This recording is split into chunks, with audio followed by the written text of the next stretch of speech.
What exactly is the Volcker rule?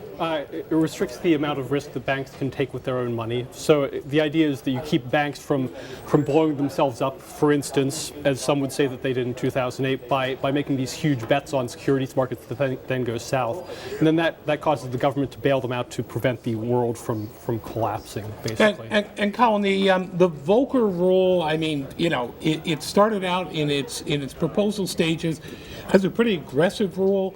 Seems like it's gotten watered down. Is the banking industry embracing this in any measure? They don't love it. They don't totally love the Volcker rule. I think it's safe to say it's not their favorite thing in the world. And one of the things that they've done is it's not regulation is not their favorite thing. They don't always like regulation. You're right. And so one of the things that they've done is that they've said these rules, if you put them in effect immediately, they're going to cause all kinds of unintended consequences. And one of the unintended consequences they point to, and foreign governments have said this too, is that because the Volcker rule restricts ownership of things like foreign government securities, it will drive the trading out of make it harder to trade government securities, which is something that governments in Europe, for instance, are not crazy about because they have their own problems right now. And they want, I mean, it's a big market here. Sorry, you were going to say? No, I mean, is it a bad idea to restrict the ability of U.S. banks to trade Spanish debt right now? I mean, I'm not sure.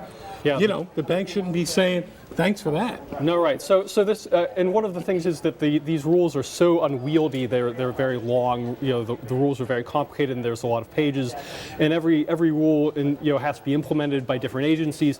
And the regulators are not done writing the rules, right? Now, this is sort of another wrinkle, and this is why the Fed is delaying this. They're saying the banks are going to have until 2014 to get in compliance with these rules, although they should be doing things to get in line with them already.